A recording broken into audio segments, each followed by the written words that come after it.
Good evening students. आज हम कर रहे हैं 10th क्लास की exercise 8.2 trigonometry. Trigonometry ratio exercise 8.2। इसके लिए आपको सबसे पहले क्या करना पड़ेगा, ट्रिग्नोमेट्रिक टेबल बनाना पड़ेगा जो कि स्टैंडर्ड एंगल्स को होगा। Sine theta, cos theta, tan theta, cot theta, secant theta और cosecant theta.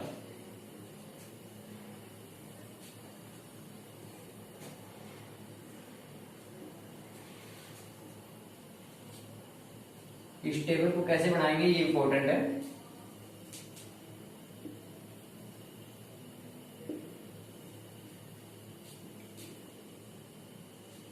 Zero degree, 30 degree, 30 degree, 45 degree, 60 degree और 90 डिग्री। इसका कॉम्प्लीमेंट्री इस साइड ले लेते हैं। 0 degree, 30 degree, 45 degree, 60 degree and 90 degree.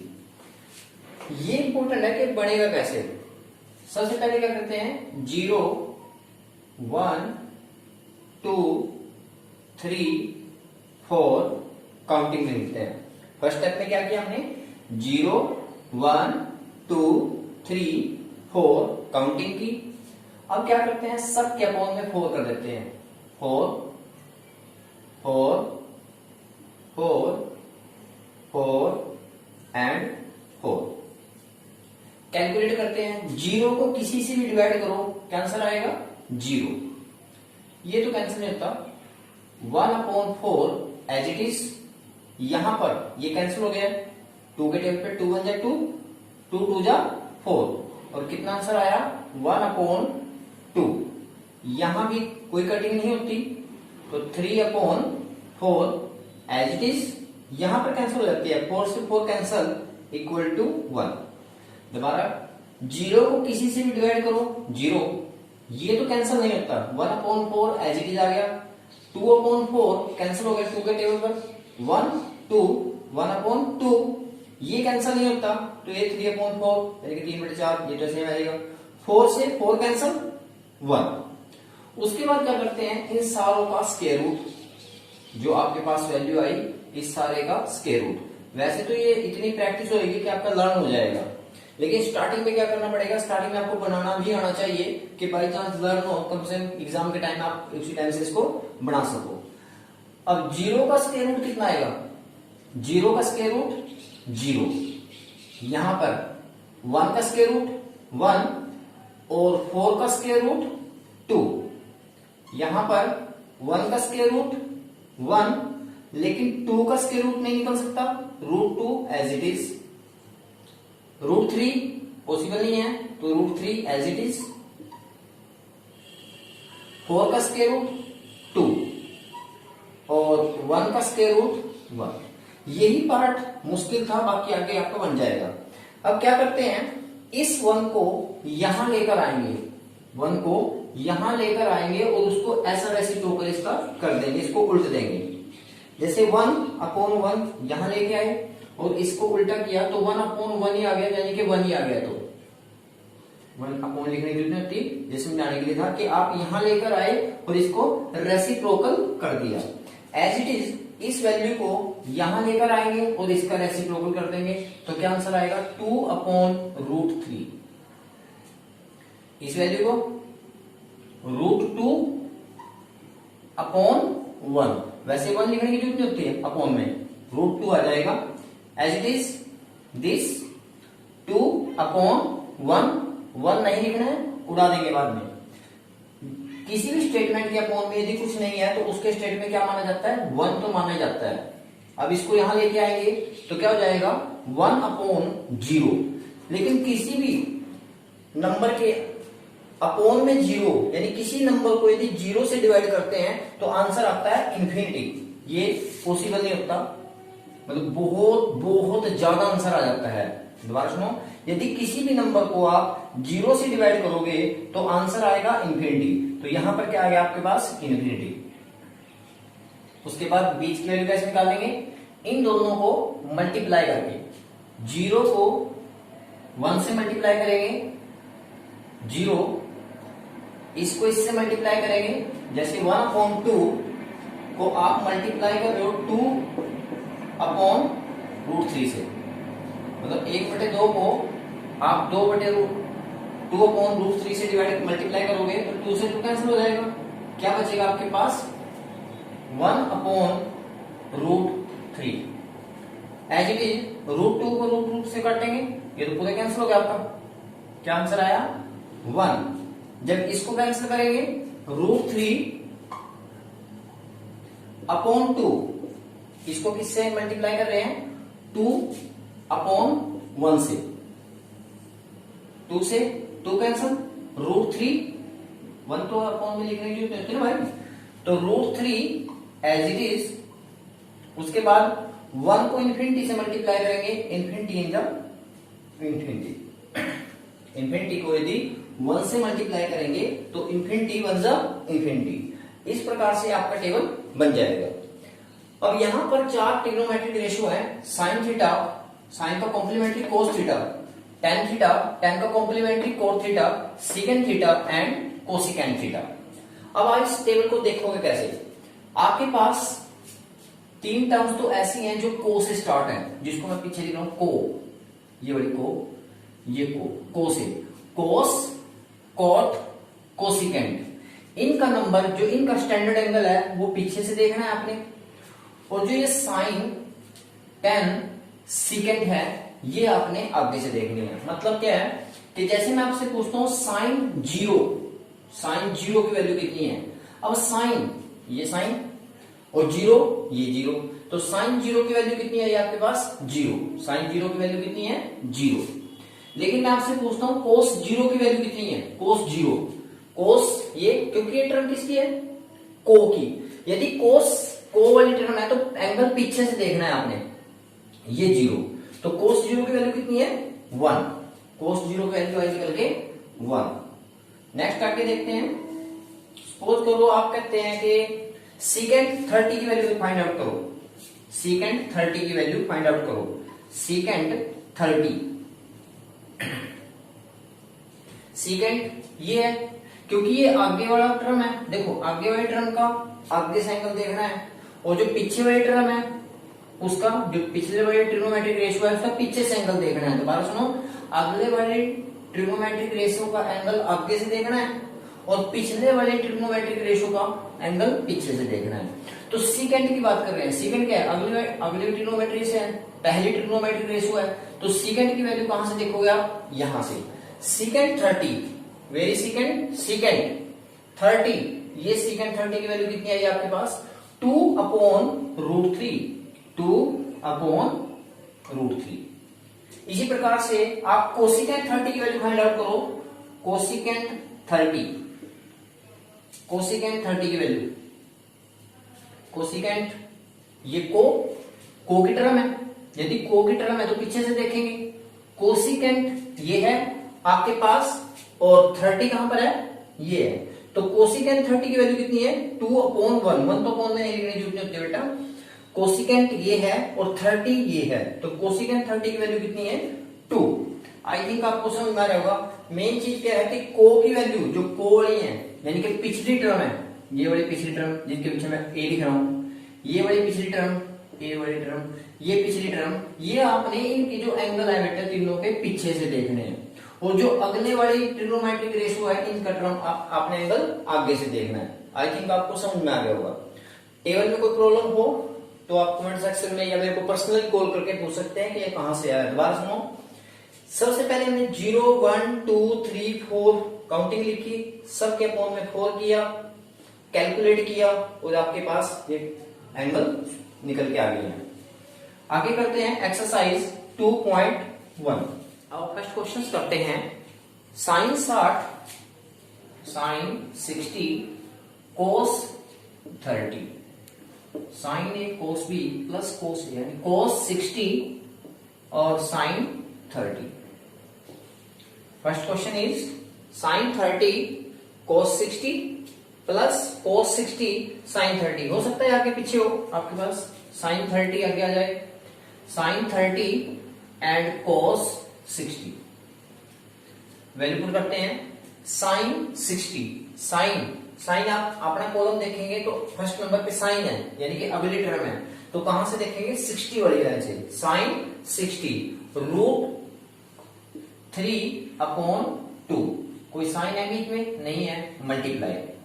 Sign 60 की वैल्यू होती है √3/2। हमने अभी पीछे टेबल जो बनाया था उसमें देखा था साइन कोस, साइन कहा था अगली टर्म थी, तो अगली टर्म है तो अगले एंगल चेक करेंगे हम। 60 जहां आया था साइन, और 60 की जो वैल्यू आई √3/2, 3/2। इसी प्रकार से को, जो कोस वाली है, को वाली वैल्यू है, पीछे से एंगल देखेंगे, और cos 30 कहां है, यहां पर। cos 30 की वैल्यू √3/2, cos 30 की वैल्यू भी कितनी आई √3/2, प्लस sin 30 की वैल्यू 1/2। साइन आगे की टर्म है, आगे से एंगल देखेंगे, sin 30 के नीचे आ रहा होगा 1/2। इसी प्रकार से cos 60, को वाली टर्म पीछे से देखेंगे, cos 60 की वैल्यू कितनी है 1/2। कैलकुलेट करो, कैलकुलेटर में बोर्ड मास के नियम के अनुसार पहले मल्टीप्लाई खत्म करते हैं, एडिशन बाद का काम होता है। तो मल्टीप्लाई करेंगे, √3 multiply by √3 3 upon √2 multiply by 2 4 plus 1 into 1 1 and 2 into 2 4। अब क्योंकि ये रैशनल नंबर है, फ्रैक्शनल है, फ्रैक्शनल नंबर का रोड यानी कि अपॉन वाली स्टेटमेंट जो होती है उनका जो आप सम करोगे, जोड़ करोगे इनका, तो कैसे होता है एलसीएम लेकर। 4 का एलसीएम कितना आएगा भाई 4 के टेबल में 4 कहां आएगा 1 पर, 1 को पर मल्टीप्लाई करेंगे 3 1 जा 3। 4 के टेबल में 1 पर, 1 को पर मल्टीप्लाई करेंगे 1। वैसे तो ये बिल्कुल बेसिक है, तो आपको पता होता है, इतना भी कमजोर नहीं होंगे आप।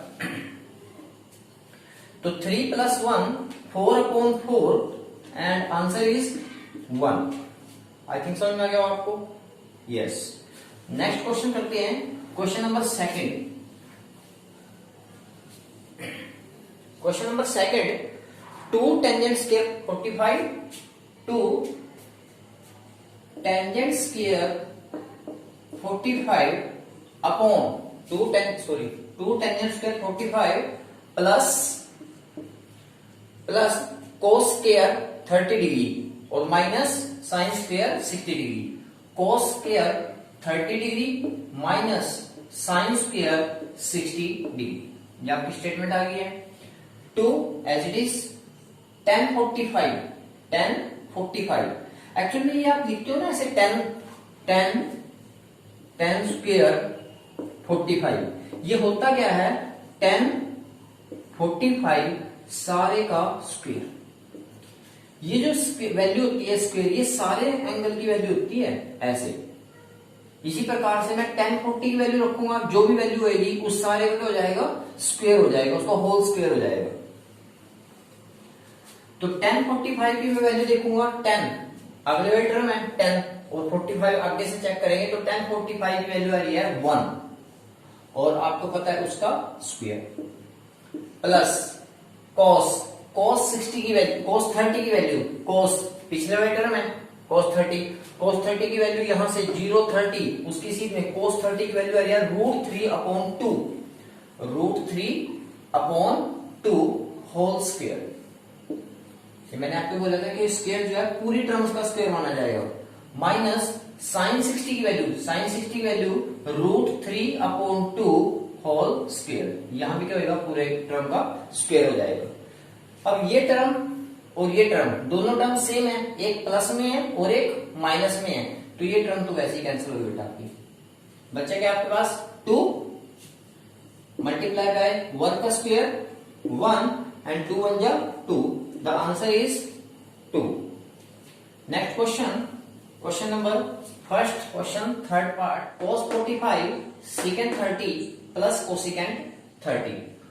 Value cosecant 45 1/√2 1/√2। को पिछली टर्म है तो पीछे से एंगल देखेंगे, जो आगे वाली टर्म है तो आगे से देखेंगे और पिछले वाली टर्म है तो पीछे से देखेंगे। Second 30 2/√3 plus cosecant 30 2। Next step 1/√2 1/√2, यहां पर एलसीएम लेंगे क्योंकि फ्रैक्शनल है। एलसीएम इज √3, थोड़ा सा लेंथी है और हार्ड सा क्वेश्चन है हल्का सा। √3 से √3 कैंसिल 1 2 प्लस 1 के टेबल में नहीं कैंसिल होएगा, मीन्स √3 ऊपर जाके यहां पर मल्टीप्लाई हो जाएगा 2√3। अब आपको पता है कि ये जो स्टेटमेंट है नीचे से जब ऊपर जाएगी तो मल्टीप्लाई में होएगी और स्टेटमेंट चेंज हो जाएगी, मीन्स 1/√2 मल्टीप्लाई बाय √3 चला गया ऊपर और ये जो स्टेटमेंट है ये आ गया नीचे 2 प्लस 2√3। इसको इससे मल्टीप्लाई किया √3 बन जा √3 और इसको इससे मल्टीप्लाई करेंगे और इससे मल्टीप्लाई करेंगे क्योंकि ये √2 दोनों टर्म से क्या हो रहा है मल्टीप्लाई हो रहा है। तो 2√2 प्लस 2√6। यदि कंपैरिजन किया जाए तो ये स्टेटमेंट बड़ी है, बड़ी स्टेटमेंट को पहले लिख लिया करो। √3 प्लस 2√6 प्लस 2√2। ये मैंने क्यों किया, क्योंकि मेरे को पता है कि अपोन में मेरे पास रूट आर है और यदि अपोन में रूट आर है तो मैं इसको रूट हटाना पड़ेगा as per rule, mathematics rule. तो उसके लिए मेरे को करना पड़ेगा रैशनलाइजेशन, इसलिए मैंने पहले बड़ी स्टेटमेंट को लिखा ताकि नीचे माइनस का कोई पंगा ना पड़े। नीचे से 2 कॉमन और थोड़ा इजी कर लो, √3 यहां पर 2 कॉमन, क्या बचा यहां से √6 प्लस √2। डिनोमिनेटर में कभी भी रूट नहीं आ सकता, यदि है तो उसको हम खत्म करेंगे बाय रैशनलाइजेशन। रैशनलाइजेशन आपने 9th में बहुत प्रैक्टिस इसकी की होगी कि नीचे वाली स्टेटमेंट जो भी डिनोमिनेटर में स्टेटमेंट है उसका साइन चेंज करके उससे मल्टीप्लाई करते हैं और उससे ही डिवाइड करते हैं। तो √6 से इसको √6 नीचे वाली स्टेटमेंट डिनोमिनेटर इसकी जरूरत नहीं है, ये तो मल्टीप्लाई में ऑलरेडी, इसका केवल √6 साइन चेंज किया माइनस √2 इससे ही मल्टीप्लाई किया और इससे ही डिवाइड किया। ये आप 9th में क्लास में बहुत ज्यादा प्रैक्टिस करके आ चुके हैं इसकी। जब भी अपोन में रूट आएगा तो रूट आपने कैंसिल करना ही पड़ेगा। वो कैंसिल करते हैं जो भी डिनोमिनेटर में साइन है, यदि यहाँ प्लस है तो यहाँ माइनस आएगा, मतलब उसका साइन चेंज करना है आपने। जो भी डिनोमिनेटर में साइन है आपने उसको उल्टा, यदि यहाँ माइनस होता तो यहाँ प्लस आता, प्लस है तो इसलिए उसका साइन चेंज करके यानी कि माइनस लेकर माइनस से ही मल्टीप्लाई करेंगे, माइनस से ही डिवाइड करेंगे। मतलब जो स्टेटमेंट ऊपर आएगी सेम टू सेम स्टेटमेंट नीचे आएगी। यहां पर इसको इससे मल्टीप्लाई करते हैं, इसको इससे मल्टीप्लाई किया, √3 को √6 से मल्टीप्लाई किया तो √18 माइनस √3 प्लस माइनस माइनस √3 को √2 से मल्टीप्लाई करेंगे तो √6। भाई √3 को इससे मल्टीप्लाई किया, ठीक है भाई, √3 को √6 से मल्टीप्लाई करा √18 प्लस माइनस माइनस, पहले साइंस की मल्टीप्लाई करते हैं, √3 को √2 से मल्टीप्लाई करेंगे √6 अपॉन 2 तो एडजस्टेज है। हमेशा जब भी रैशनलाइजेशन करते हैं एक फॉर्मूला क्रिएट हो जाता है a plus B into a minus B. 3 fundamental फार्मूले होते हैं वो हमेशा आपके लर्न होने चाहिए। First a plus B whole square किसके इक्वल होता है a square plus b square plus 2ab। Second is a minus B whole square a square plus b square minus 2ab and the third is a square minus b square a minus b and a plus b। ये 3 fundamental फार्मूले हैं जो आपके पास 8th class से ही start हो जाते हैं। अब यहां पर किस आइडेंटिटी का यूज होएगा, थर्ड आइडेंटिटी का। a माइनस बी एक बार माइनस एक बार प्लस, एक बार माइनस है और एक बार प्लस है, यानी कि a प्लस बी। यहाँ कोई फर्क पड़ता है कि पहले प्लस आए या माइनस आ जाए, यहाँ प्लस लिख दो या माइनस लिख दो, ज्यादा आपको क्लियर हो जाएगा। a plus B multiply a minus B, एक बार भाई प्लस है और एक बार माइनस है, एक बार प्लस है और एक बार माइनस है, तो क्या फॉर्मूला हो जाएगा, ए स्क्वायर फर्स्ट का स्क्वायर माइनस सेकंड टर्म का स्क्वायर, फर्स्ट टर्म का स्क्वायर माइनस सेकंड टर्म का स्क्वायर। तो यहां पर फर्स्ट टर्म रूट सिक्स का square minus second term is root two का square. First term root six and the second term is root two, whole square आ जाएंगे, इनका स्क्वायर इसका स्क्वायर। द नेक्स्ट इज, ये थोड़े लेंथी क्वेश्चन है, यहां पर फैक्टर बनाएंगे क्योंकि हो सकता है एक टर्म्स दो बार मल्टीप्लाई हो रही हो, एक नंबर दो बार मल्टीप्लाई होगा और रूट के अंदर कोई भी नंबर यदि दो बार मल्टीप्लाई होता है तो वो बाहर आ जाता है। तो यहां पर रूट 18 के फैक्टर बनाए हमने, रूट 18 3 इंटू 2 माइनस रूट 6 के लिए 3 into 2 upon 2 as it is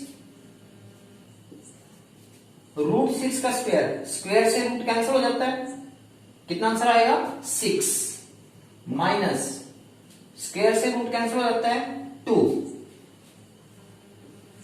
यहां पर वही हुआ कि एक टर्म दो बार यानी एक नंबर दो बार मल्टीप्लाई हो गया। यदि रूट के अंदर कोई भी टर्म दो बार मल्टीप्लाई होती है तो रूट से कहां जाती है, बाहर आ जाती है। इसका मतलब क्या है कि रूट ये जो 3 है ये बाहर आ जाएगा, तो क्या टर्म बचेगी 3 रूट 2 माइनस यहां से कोई बाहर नहीं आया तो ये तो एलडीजी आ जाएगा रूट 6 अपॉन 2 मल्टीप्लाई बाय 6 में से 2 को माइनस करेंगे 4। क्या आंसर आया आपके पास 3 रूट 2 माइनस रूट 6 अपॉन 8। ये आपका फाइनल आंसर आ गया है। नेक्स्ट क्वेश्चन करते हैं, क्वेश्चन नंबर फर्स्ट का fourth part. Question is first question fourth part, sin 30 plus tangent 45 minus cosecant 60 secant 30 plus cosecant 60 plus cot 45। sin 30 की value 1/2 plus tan 45 1 minus cosecant 60, cosecant जो को की value है पीछे से देखनी है, बार बार बोल रहा हूं, को की वैल्यू पीछे से देखनी है और जो बिना को की वैल्यू है वो आगे से देखनी है। तो कोसिकेंट 60 माइनस एलडी cosecant 60 2/√3 secant 30 2/√3 plus cos 60 1/2 plus cot 45। अब ऊपर की साइड में भी एलसीएम लेंगे, न्यूमरेटर का भी एलसीएम, क्योंकि एक फ्रैक्शनल नंबर है, फ्रैक्शनल नंबर्स का जब भी एडिशन करते हैं या सब्ट्रैक्शन करते हैं तो आपको पता है कि इसका क्या लेते हैं, एलसीएम लेते हैं। जिसके अपोन में कुछ नहीं है उसके अपोन में 1 लगा सकते हो, ऐसे जरूरत नहीं होती। एलसीएम 2√3 एलसीएम आ गया, 2 से 2 कैंसिल, क्या बचता है √3 ऊपर जाके मल्टीप्लाई हो जाता है। भाई नीचे से इसे देखते हैं कि 2 से जो 2 कैंसिल हो गया, जो बचा आपके पास √3 न्यूमिनेटर के साथ मल्टीप्लाई हो गया, प्लस क्या 1 से कुछ कैंसिल हुआ, नहीं हुआ, तो ये पूरी टर्म ऊपर जाके यहां पर मल्टीप्लाई हो जाएगी 2√3। भाई 1 से कोई टर्म कैंसिल हुई, नहीं कैंसिल हुई, तो ये पूरी की पूरी टर्म ही ऊपर जाके 1 से मल्टीप्लाई हो जाएगी। माइनस 2 तो एज इट इज, √3 से कौन कैंसिल हुआ, √3 से √3 कैंसिल हो गया तो क्या बच गया 2, और ये 2 ऊपर जाके यहां पर मल्टीप्लाई होगा तो 2 2 जा 4, ये आपकी टर्म आ जाएगी।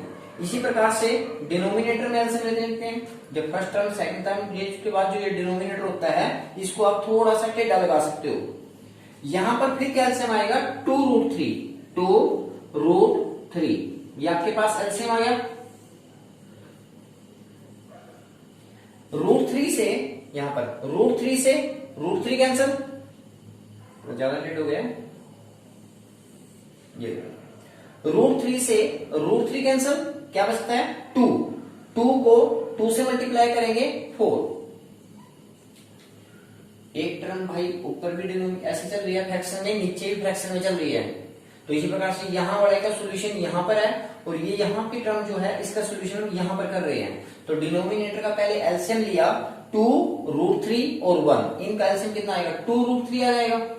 √3 से √3 कैंसल, क्या बचता है 2, 2 को इससे मल्टीप्लाई करेंगे 2 2 जा 4 प्लस 2 से 2 कैंसल, क्या बचता है √3 1 से मल्टीप्लाई होएगा तो √3 1 जा √3 प्लस 1 से तो कोई कैंसिल नहीं हुआ है, यदि कोई कैंसिल नहीं हुआ है तो सारे की सारी टर्म ऊपर जाके मल्टीप्लाई हो जाएगी प्लस 2√3। अब यहां पर फर्स्ट टर्म ये सारी की सारी फर्स्ट टर्म कहलाएगी, ये सेकंड टर्म, ये थर्ड टर्म और ये fourth term. First term, second term, third term और ये फोर्थ टर्म। आपको पता होगा कि सेकंड टर्म और फोर्थ टर्म आपस में कैंसिल हो सकती है। अवस्था क्या है यहां पर, ये दोनों सेम कास्ट के हैं, √3 एंड √3 ये दोनों सेम कास्ट के हैं। इसका मतलब क्या है कि ये ऐड हो सकते हैं। ऐड या सब्ट्रैक्शन तभी होता है यदि उनकी कास्ट सेम है। अब √3 ये तो दोनों ऐड हो जाएंगे। कितने √3 है 1√3 ये है और 2√3 ये है। इसका मतलब 1√3 प्लस 2√3 मीन्स 3√3 और -4 डिनोमिनेटर में जाए तो 4 और प्लस दिस 3√3 और प्लस 4। लेकिन फिर वही प्रॉब्लम आई कि अपोन में रूट आ गया है, यानी कि डिनोमिनेटर में क्या आ गया आपका रूट आ गया है, जो नहीं आ सकता। रूट कभी भी अपोन में नहीं आता। यदि रूट अपोन में आ रहा है इट मींस आप उसको क्या करेंगे खत्म करेंगे, और खत्म कैसे होगा रैशनलाइजेशन से। रैशनलाइजेशन मींस नीचे टर्म का ये वाली टर्म इसका साइन चेंज करेंगे,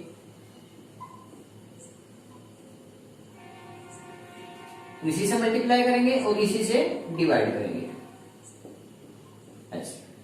लेकिन ऊपर की स्टेटमेंट ये स्टेटमेंट और ये स्टेटमेंट तो सेम हो गई है, यानी एक ये बिल्कुल सेम ये स्टेटमेंट है और यही स्टेटमेंट है, दोनों बिल्कुल सेम है। जैसे a और a को मल्टीप्लाई करते हैं तो a स्क्वायर आ जाता है, यही हाल यहां होगा कि ये टर्म और ये टर्म जब दोनों टर्म सेम है, एक टर्म को यदि 2 बार मल्टीप्लाई करते हैं, एक टर्म को यदि 2 बार मल्टीप्लाई करते हैं तो उसकी पावर कितनी जाएगी 2, जितनी बार मल्टीप्लाई कर रहे हैं उतनी पावर आ जाएगी। Means 3√3 -4 whole square. नीचे वही आइडेंटिटी होती है हमेशा a plus B and a minus B, एक बार प्लस और एक बार minus, a plus B into a minus B. ये क्वेश्चन है ही बहुत लेंथी, इनका कोई इलाज नहीं है, ये लेंथ में ही लेके जाने पड़ेंगे आपको। a plus B into a minus B, a square minus B square, a square minus B square. अब यहां पर फिर आइडेंटिटी लगेगी आपके पास a minus B whole square, जो आपने यहां आइडेंटिटी लाई थी a minus B whole square. देखो पहली टर्म को हम a बोलते हैं, दूसरी टर्म को हम b बोलते हैं। यहां पर फर्स्ट टर्म ये इसको a बोलते हैं, इसको b बोलते हैं। तो a minus B whole square, a square first term का स्क्वायर प्लस सेकंड टर्म का स्क्वायर माइनस 2ab, ये आइडेंटिटी यहां लगेगी। a minus B whole square equal to a square first term का स्क्वायर प्लस सेकंड टर्म का square minus 2 into a into b। अब a minus B, a first term this जिसका square, a का square plus b का square minus 2 into a, what is a this into a into b। और upon में क्या है आपके पास, upon में आएगा, अपॉन में टर्म चल रही है। अब ये स्क्वायर इसका भी है और ये स्क्वायर इसका भी है, अंदर दो टर्म्स आ गई, एक 3 और एक √3। 3 का स्क्वायर 3 स्क्वायर 9, कोई साइन नहीं, मल्टीप्लाई माना जाएगा।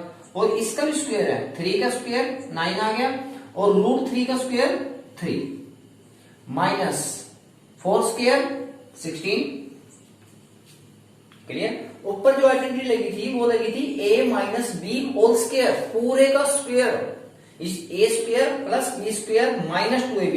लेकिन यहां पर नीचे जो आइडेंटिटी लगी वो अलग अलग स्क्वायर है, a का स्क्वायर और माइनस b का स्क्वायर, दोनों में डिफरेंस है। यहाँ a minus B whole square है और यहाँ a square minus b square है। अब यहां पर इसका भी स्क्वायर और इसका भी स्क्वायर, जैसे यहां हुआ था वही सेम केस जैसे यहां पर हुआ था इस केस के अंदर यहां भी सेम होएगा।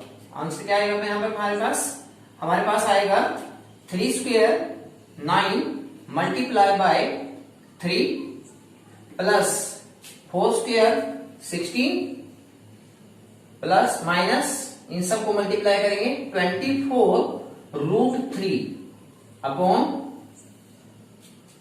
27 माइनस 16। अब इनको ऐड 27 और 16 41 माइनस 24√3 अपॉन, इसमें से इसको माइनस करेंगे तो आंसर 11। 41 माइनस 24√3 अपॉन 11, ये आपका फाइनल आंसर आ गया है। ये क्वेश्चन लेंथी ही है भाई, ये करने पड़ेंगे ऐसे लंबे थोड़ा, बाकी आपकी ट्रिग्नोमेट्री बहुत आसान है, ये थोड़े क्वेश्चन लंबे आगे बाकी आसान। Next question is first question fifth part 5 cos square 60 plus 4 secant square 30 minus tangent square 45 upon sin square 30 plus cos square 30। Value put करेंगे 5 cos 60 √3 upon 2 whole square, sorry 1 upon 2 whole square plus 4 secant square 30 degree. Second आपके पास secant square 30 यानी cos square 30 की value पता है तो आप उसका भी रेसिप्रोकल कर सकते हो। वैसे यदि डायरेक्ट आप टेबल में जाना चाहते हो टेबल से देखो आपको, तो secant स्क्वायर 30 की वैल्यू है 2 upon √3 2 upon √3 whole square minus 10 square 45 1 का स्क्वायर अपॉन, आज हमने एक आइडेंटिटी की थी sine square theta plus cos square theta equal to 1।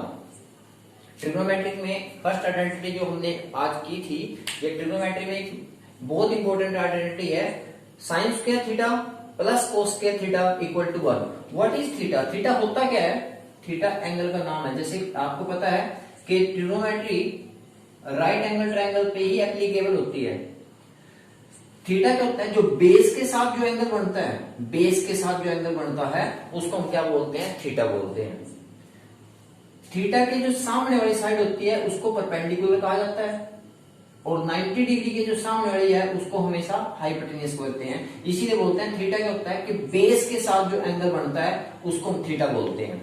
अब ये एंगल थीटा भी हो सकता है, ये एंगल 30 डिग्री भी हो सकता है, ये एंगल 60 डिग्री भी हो सकता है, ये 45 भी हो सकता है, कुछ भी हो सकता है। मतलब मीन्स एंगल को ही थीटा बोला जाता है। अब मैं साइन स्क्वायर थीटा और sign square theta plus cos square theta ना लिखकर इसको लिख दूं यदि sine square 30 plus cos square 30। भी थीटा एक एंगल है, वो एंगल कोई भी हो सकता है। मीन्स जितना एंगल यहां पर है उतना ही एंगल यहां पर हो। साइन स्क्वायर एंगल बोलूं या थीटा बोलूं, बात वही है। Sine square theta plus cos square theta, और आंसर कितना आ जाएगा इसका? 1। ये यहां यूज हुआ है sine square theta plus cos square theta, क्योंकि एंगल को थीटा बोला जाता है। तो नीचे क्या आ गया आपके पास? डिनोमिनेटर में 1। ये एज इट इज आपका 1 आ गया। यहां वैल्यू पुट करने की जरूरत नहीं है। यदि वैल्यू पुट करोगे भी, सोल्यूशन करोगे तब भी आंसर आपका 1 ही आना है, तो क्यों पुट किया। आगे नेक्स्ट सोल्व करते हैं। 5 मल्टीप्लाई बाय 1 का स्क्वायर एंड 2 का स्क्वायर, मतलब कि ब्रैकेट के अंदर जो जितनी भी टर्म है ये स्क्वायर सारी होगा। 1 का भी स्क्वायर होगा और एज इट इज 2 का भी स्क्वायर होगा। तो 1 स्क्वायर 1 और 2 का स्क्वायर कितना आ गया आपके पास? 4 प्लस 4 मल्टीप्लाई बाय ये 2 इसका भी स्क्वायर है और ये 2 मतलब ये जो स्क्वायर है ये 2 का भी है और ये स्क्वायर इसका भी है, दोनों का स्क्वायर आएगा। अब 2 का स्क्वायर कितना हो जाएगा 4 और √3 का स्क्वायर कितना हो जाएगा 3। 2 का स्क्वायर ये जो स्क्वायर है ये इस टर्म का भी है और ये जो स्क्वायर है ये इस टर्म का भी है। तो 2 का जो स्क्वायर आया वो आया 4 और √3 का जो स्क्वायर आया वो आया 3 -1। अब कैलकुलेट करेंगे, अपोन में तो कोई लिखने की जरूरत नहीं है इसलिए अपोन तो इसका पहले ही क्या हो गया, वैनिश हो गया, खत्म हो गया है। कैलकुलेट किया 5/4 प्लस 16/3 -1। एलसीएम लेंगे, हमारे पास यहां पर जो टर्म आई यहां स्टार्ट करते हैं 5/4 प्लस 16/3 -1 1/1 लगा चाहे। एलसीएम 12 को 4 के टेबल में 12 कहां पर आएगा 3 पर। 3 को न्यूमिनेटर से मल्टीप्लाई करेंगे 15 प्लस 3 के टेबल में 4 कहां पर, 3 के टेबल में 12 कहां पर आएगा 4 पर।